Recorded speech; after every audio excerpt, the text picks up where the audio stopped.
ಓಂ ಕಾಲಾಭ್ರಭ್ರಮರಾಂಜನದ್ಯುತಿನಿಭಂ ವ್ಯಾವೃತ್ತಪಿಂಗೇಕ್ಷಣಂ ಕರ್ಣೋದ್ಭಾಸಿತಭೋಗಿಮಸ್ತಕಮನಿ ಪ್ರೋದ್ಭೀರ್ಣದಂಷ್ಟ್ರಾಂಕುರಾಂ ಸರ್ಪಪ್ರೋತಕಪಾಲಶುಕ್ತಶಕಲವ್ಯಾಕೀರ್ಣಸಂಚಾರಗಂ ವಂದೇ ದಕ್ಷಿಣಮೀಶ್ವರಸ್ಯ ಕುಟಿಲ ಭ್ರೂಭಂಗರೌದ್ರಂ ಮುಖಂ. ಶ್ರೀಗುರುಭ್ಯೋ ನಮಃ. ಹರಿ ಓಂ. ಆತ್ಮೀಯ ಪ್ರಿಯ ಪ್ರೇಕ್ಷಕ ಮಿತ್ರರೇ, ನಿಮ್ಮೆಲ್ಲರ ಜೀವನ ಸುಖಕರ, ಸಮೃದ್ಧಿಕರ, ಲಾಭಕರವಾಗಿರಲಿ ಅಂತ ನನ್ನ ಆರಾಧ್ಯ ದೇವಿ ಹೊರನಾಡು ಅನ್ನಪೂರ್ಣೇಶ್ವರಿಯ ಪಾದಗಳಿಗೆ ನಮಸ್ಕರಿಸ್ತಾ, ಪ್ರಿಯ ಪ್ರೇಕ್ಷಕ ಮಿತ್ರರೇ, 2026ರಲ್ಲಿ ವಿವಾಹ ಭವಿಷ್ಯ ಯಾವ ಯಾವ ರಾಶಿಗೆ ವಿವಾಹಕ್ಕೆ ಅತ್ಯಂತ ಅನುಕೂಲ ಹಾಗೂ ಯಾವ ರಾಶಿಗೆ ಮಧ್ಯಮ ಫಲ, ಯಾವ ರಾಶಿಯವರಿಗೆ ವಿವಾಹಕ್ಕೆ ತೊಂದರೆ ಆಗುತ್ತೆ, ಜಾತಕ ತೋರಿಸ್ಕೊಂಡು ಪರಿಹಾರ ಮಾಡ್ಕೋಬೇಕು, ಈ ಎಲ್ಲ ಮಾಹಿತಿಯನ್ನು ತಿಳ್ಕೊಂಬರೋಣ. ಮೊದಲನೇದಾಗಿ ಮೇಷರಾಶಿ. ಮೇಷರಾಶಿಯವರಿಗೆ 2026ರಲ್ಲಿ ವಿವಾಹ ಶುಭ ಕಾರ್ಯ ಅನ್ನುವಂಥದ್ದು ಸ್ವಲ್ಪ ಕಷ್ಟಕರವಾದಂಥ ವಾತಾವರಣ. ಕಾರಣ, ಪ್ರಸ್ತುತ ನಿಮಗೆ ತೃತೀಯ ಸ್ಥಾನದಲ್ಲಿರ್ತಕ್ಕಂಥ ಗುರು ಅಂದರೆ ಧೈರ್ಯ ಸ್ಥಾನ ಮಾತ್ರ. ಅದಾದಮೇಲೆ ಜೂನ್ 2ನೇ ತಾರೀಕು ಸುಖ ಸ್ಥಾನಕ್ಕೆ ಬರ್ತಾರೆ. 3 ಮತ್ತು 4ನೇ ಮನೆಯಲ್ಲಿರುವಂತಹ ಗುರು ಈ ವರ್ಷ ಪೂರ್ತಿ ನಿಮಗೆ ಅಷ್ಟೊಂದೇನು ಉತ್ತಮವಾದ ಫಲ ಕೊಡ್ತಾ ಇಲ್ಲ.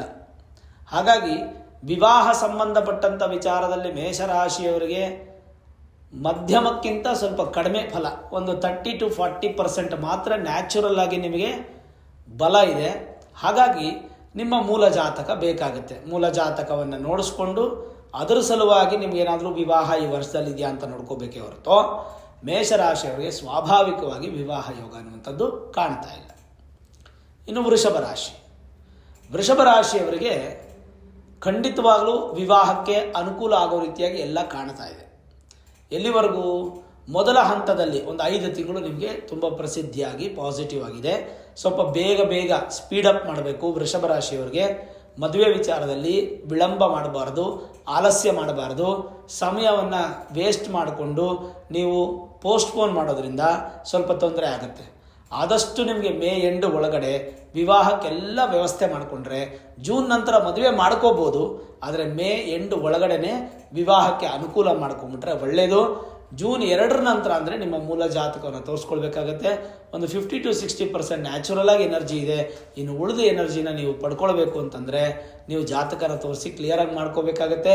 ಬಟ್ ಮೇ ಎಂಡ್ವರೆಗೂ ವೃಷಭ ರಾಶಿಯವರಿಗೆ ವೈವಾಹಿಕ ಜೀವನದಲ್ಲಿ ಅಂದರೆ ಮದುವೆಗೆ ಸಂಬಂಧಪಟ್ಟಂಥ ಮಾತುಕತೆ, ಎಂಗೇಜ್ಮೆಂಟು, ಮದುವೆ, ವಿವಾಹಕ್ಕೆ ಲಗ್ನ ಇಡುವಂಥದ್ರಲ್ಲಿ ಯಾವುದೇ ಸಮಸ್ಯೆಗಳು ಕಾಣ್ತಾ ಇಲ್ಲ. ಇನ್ನು ಮಿಥುನ ರಾಶಿಯವರಿಗೆ. ಮಿಥುನ ರಾಶಿಯವರಿಗೆ ಅತ್ಯಂತ ಶುಭ ಫಲ. ನಿಮ್ಮ ಜಾತಕದ ದೋಷ ಪರಿಹಾರ ಅವಶ್ಯಕತೆ ಇಲ್ಲ. ಏನಾದರೂ ಬೇರೆ ಸರ್ಪದೋಷನೋ ಬೇರೆ ಕುಜದೋಷನ ಈ ಥರ ಇದ್ದರೆ ಪರಿಹಾರ ಮಾಡ್ಕೊಳ್ಳಿ. ವಿವಾಹಕ್ಕೆ ಅಂತ ಯಾವ ಪರಿಹಾರಗಳು ಬೇಡ. ನ್ಯಾಚುರಲ್ ಆಗಿ 100% ನಿಮಗೆ ವಿವಾಹಕ್ಕೆ ಅತ್ಯಂತ ಶುಭ ಇದೆ. ಯಾವುದೇ ಥರದ ಭಯಪಡೋ ಅವಶ್ಯಕತೆ ಇಲ್ಲ. ಸ್ವಲ್ಪ ನಿಮ್ಮ ಪ್ರಯತ್ನ ಸ್ವಲ್ಪ ಮಟ್ಟಿಗೆ ಇದ್ದರೆ ಸಾಕು. ಮಿಥುನ ರಾಶಿಯವರಿಗೆ ವಿವಾಹಕ್ಕೆ ಯಾವುದೇ ಥರ ತೊಂದರೆ ಆಗದೆ 2026ರಲ್ಲಿ ದಾಂಪತ್ಯ ಜೀವನಕ್ಕೆ ನೀವು ಕಾಲಿಡ್ತೀರ. ಇನ್ನು ಕರ್ಕರಾಶಿ. ಕರ್ಕರಾಶಿಗೆ 50-50% ಇದೆ. ನ್ಯಾಚುರಲ್ ಆಗಿ 50% ನಿಮಗೆ ಬಲಿಷ್ಠವಾಗಿರೋದ್ರಿಂದ ಇನ್ನು 50%ಗೋಸ್ಕರ ನಿಮ್ಮ ಜಾತಕದಲ್ಲಿ ಏನಾದರೂ ಎಕ್ಸ್ಟ್ರಾ ಬಲ ಇದೆಯಾ ಅಂತ ತಿಳ್ಕೊಳ್ಳಿ. ಸಣ್ಣ ಪುಟ್ಟ ಪರಿಹಾರಗಳೇನಿದ್ರೆ ಮಾಡಿಕೊಂಡ್ರೆ ಖಂಡಿತವಾಗಲೂ ಕರ್ಕಾಟಕ ರಾಶಿಗೆ ವಿವಾಹಕ್ಕೆ ತೊಂದರೆ ಇಲ್ಲ. ಬಟ್ 50-50 ಚಾನ್ಸಸ್ ಇರೋದ್ರಿಂದ ಸಾಧ್ಯವಾದಷ್ಟು ಸ್ವಲ್ಪ ಸ್ಪೀಡ್ ಮಾಡಿ, ಲೇಟ್ ಮಾಡೋಕ್ಕೆ ಹೋಗಬೇಡಿ. ಕರ್ಕಾಟಕ ರಾಶಿಯವರಿಗೆ ಯಾವುದೇ ಪರಿಹಾರಗಳು ನ್ಯಾಚುರಲ್ ಆಗಿಲ್ಲ, ಜಾತಕ ರೀತಿಯ ಪರಿಹಾರ ಬೇಕಾದ್ರೆ ನೀವು ಮಾಡ್ಕೊಳ್ಬೋದು. ಇನ್ನು ಸಿಂಹರಾಶಿ. ಸಿಂಹರಾಶಿಗೆ ಈ ವರ್ಷ ವಿವಾಹದಲ್ಲಿ ಭಾಳ ಅಡ್ಡಿ ಆಟಂಕಗಳು. ಮದುವೆ ಸೆಟ್ ಆಗೋದು, ಮದುವೆ ಕ್ಯಾನ್ಸಲ್ ಆಗೋದು, ಎಂಗೇಜ್ಮೆಂಟ್ ಆಗಿ ಕ್ಯಾನ್ಸಲ್ ಆಗೋದು, ಸ್ವಲ್ಪ ಮಟ್ಟಿಗೆ ಹೆಚ್ಚಿನ ಸಮಸ್ಯೆ. ಕಾರಣ ಅಷ್ಟಮ ಶನಿ ಪ್ರಭಾವನೂ ಇದೆ, ಜೊತೆಗೆ ಗುರುಬಲನೂ ಹೊರಟೋಗುತ್ತೆ. ಗುರು 12ನೇ ಮನೆಗೆ ಬಂದುಬಿಡ್ತಾರೆ. ಹಾಗಾಗಿ ಮದುವೆ ಸಂಬಂಧಪಟ್ಟ ವಿಚಾರದಲ್ಲಿ ಸ್ವಲ್ಪ ಮನಸ್ಸಿಗೆ ಬೇಸರ ಆಗೋದು, ಕುಟುಂಬದಲ್ಲಿ ವ್ಯಾಜ್ಯಗಳಾಗೋದು ಅಥವಾ ಕ್ಯಾನ್ಸಲ್ ಆಗುವಂಥದ್ದು, ಈ ಥರದ್ದೆಲ್ಲ ಆಗುವ ಸಾಧ್ಯತೆಗಳಿರೋದ್ರಿಂದ ಕಂಪಲ್ಸರಿ ನಿಮ್ಮ ಮೂಲ ಜಾತಕವನ್ನು ಒಂದು ನುರಿತ ಜ್ಯೋತಿಷ್ಯರಿಗೆ ತೋರಿಸ್ಕೊಂಡು ಜನ್ಮದೋಷದಲ್ಲಿ ಏನಾದರೂ ಇದೆಯಾ ಅಂತ ತಿಳ್ಕೋಬೇಕು. ನಿಮ್ಮ ಜನ್ಮ ಜಾತಕದಲ್ಲಿ ಜನ್ಮದೋಷ ಏನಾದರೂ ಇದೆಯಾ ಅಂತ ತಿಳ್ಕೋಬೇಕು. ತಿಳ್ಕೊಂಡು ಪರಿಹಾರ ಮಾಡಿಕೊಂಡ್ರೆ ಸಿಂಹರಾಶಿಯವರಿಗೆ ಈ ಒಂದು 2026ರಲ್ಲಿ ವಿವಾಹಕ್ಕೆ ಅನುಕೂಲ ಆಗುತ್ತೆ. ಇಲ್ಲ ಅಂದರೆ ಖಂಡಿತ ವಿವಾಹಕ್ಕೆ ತೊಂದರೆ ಇದೆ. ಇನ್ನು ಕನ್ಯಾ ರಾಶಿ ಅತ್ಯಂತ ಶುಭ ಫಲ ವಿವಾಹಕ್ಕೆ. ನೀವು ಸ್ವಲ್ಪ ಪ್ರಯತ್ನ ಮಾಡಿದ್ರೆ ಸಾಕು, ಕನ್ಯಾ ರಾಶಿಯವರು ಬೇಗ ಸೆಟ್ ಆಗಿಬಿಡುತ್ತೆ. ವಿವಾಹಕ್ಕೆ ಅಡೆತಡೆಗಳೇ ಇಲ್ಲ, ಯಾವುದೇ ಥರದ ತೊಂದರೆನೂ ಇಲ್ಲ, ಪಟಪಟ ಅಂತ ಸೆಟ್ ಆಗುತ್ತೆ. ವಿವಾಹಕ್ಕೆ ಮುಹೂರ್ತನೂ ಫಿಕ್ಸ್ ಮಾಡಿ, ಚೌಲ್ಟ್ರಿನೂ ಬುಕ್ ಮಾಡಿ, ಮದುವೆನೂ ಆಗೋಗುತ್ತೆ. ಹಾಗಾಗಿ ಕನ್ಯಾ ರಾಶಿಯವ್ರಿಗೆ 100% ನ್ಯಾಚುರಲ್ ಆಗಿ ಕೂಡ ವಿವಾಹಕ್ಕೆ ಯೋಗ ಇರೋದ್ರಿಂದ ಏನೂ ಚಿಂತೆ ಮಾಡೋ ಅವಶ್ಯಕತೆ ಇಲ್ಲ. ಕನ್ಯಾ ರಾಶಿಯವರಿಗೆ ಲಾಭದ ಗುರು ತುಂಬಾ ಎಫೆಕ್ಟಿವ್ ಆಗಿ ಪಾಸಿಟಿವ್ ಕೊಡುತ್ತೆ. ಇನ್ನು ತುಲಾ ರಾಶಿಯವರಿಗೆ ಮಧ್ಯಮ ಫಲ 50-50% ಇರೋದ್ರಿಂದ ವಿವಾಹಕ್ಕೆ ನಿಮ್ಮ ಪ್ರಯತ್ನ ಹೆಚ್ಚಿರಬೇಕು. ಸ್ವಾಭಾವಿಕವಾಗಿ 50% ಪಾಸಿಟಿವ್ ಇರೋದ್ರಿಂದ ಇನ್ನು 50% ನಿಮಗೆ ಲಭ್ಯ ಆಗಬೇಕು ಅಂದರೆ ಹೆಚ್ಚಿನ ಒಂದು ಪರಿಶ್ರಮ ಅನ್ನುವಂಥದ್ದು ಪಡಿಬೇಕು.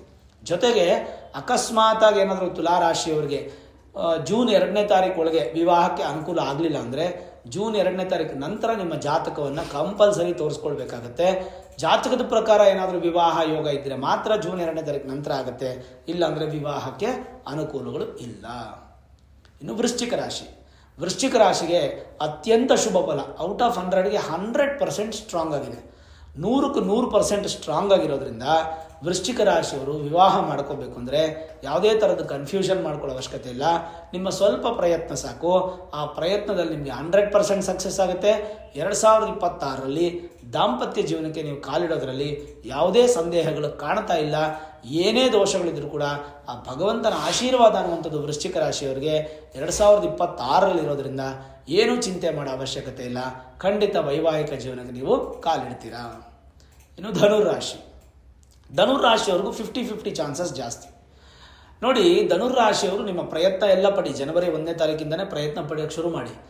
ಮೇ ಎಂಡ್ವರೆಗೂ ಅಂದರೆ ಜೂನ್ 2ನೇ ತಾರೀಕುವರೆಗೂ ನಿಮ್ಗೆ ಯಾವುದೇ ಪರಿಹಾರಗಳು ಬೇಕಾಗಿಲ್ಲ. ಸಾಧ್ಯವಾದಷ್ಟು ಪ್ರಯತ್ನ ಪಡ್ತಾ ಇರಿ, ಯಾಕಂದರೆ ಗುರು ನಿಮಗೆ ಸಪೋರ್ಟ್ ಮಾಡ್ತಾ ಇರ್ತಾರೆ. ಯಾವಾಗ ನಿಮಗೆ ಮೇ ಎಂಡ್ ಆಗಿಬಿಡುತ್ತೋ ಅಷ್ಟರೊಳಗೆ ನಿಮ್ಮ ಮದುವೆ ಸೆಟ್ ಆಗಿಲ್ಲ, ಹುಡುಗ ಹುಡುಗಿ ಇಬ್ಬರು ಒಪ್ಕೊಳ್ಳಿಲ್ಲ, ಅಥವಾ ಕುಟುಂಬ ಸಮಸ್ಯೆ ಅಥವಾ ಇನ್ನಿತರ ಯಾವುದೋ ಒಂದು ಸಮಸ್ಯೆಗಳು ಬರ್ತಾ ಇದೆ, ವಿವಾಹಕ್ಕೆ ನಿಮಗೆ ಅನುಕೂಲ ಆಗಲಿಲ್ಲ ಅಂತಂದರೆ ಜೂನ್ 2ನೇ ತಾರೀಕು ನಂತರ ನಿಮಗೆ ನ್ಯಾಚುರಲ್ ಆಗಿ ವಿವಾಹ ಆಗುವಂಥ ಯೋಗಗಳು ಕಾಣ್ತಾ ಇಲ್ಲ. ಅವಾಗ ನೀವೇನು ಮಾಡಬೇಕು? ನಿಮ್ಮ ಮೂಲ ಜಾತಕವನ್ನು ತೋರಿಸ್ಕೊಳ್ಳೇಬೇಕು. ಜಾತಕದಲ್ಲೇನಾದರೂ ಯೋಗದ ದಶೆ ಅಂದರೆ ವಿವಾಹಕ್ಕೆ ಈ ಸಮಯ ಅನುಕೂಲ ಇದೆ ಅಂದರೆ ಮಾತ್ರ ಆಗುತ್ತೆ.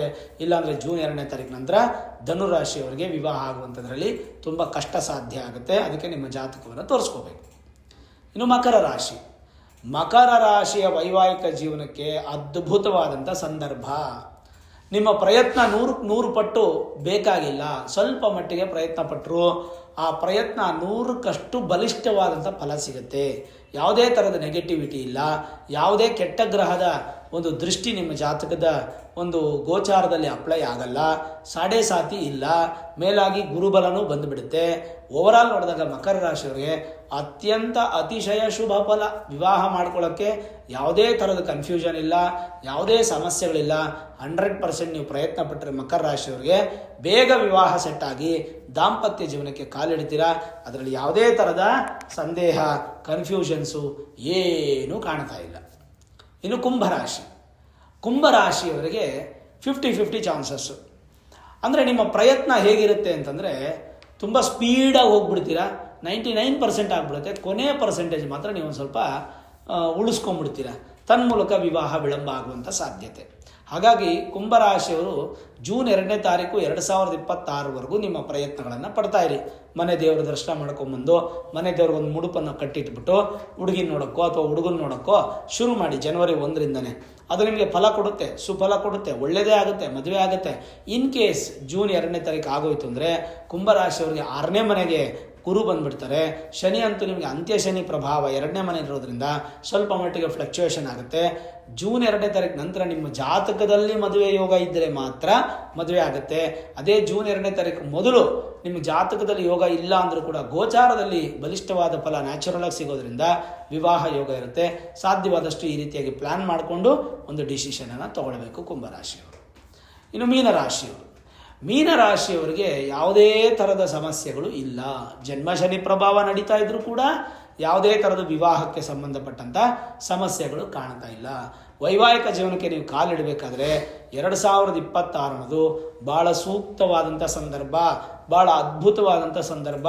ಇದನ್ನು ಉಪಯೋಗಿಸ್ಕೊಳ್ಬೇಕು, ಯುಟಿಲೈಸ್ ಮಾಡ್ಕೋಬೇಕು. ಖಂಡಿತ ನಿಮಗೆ ಸಕ್ಸಸ್ ಆಗುತ್ತೆ.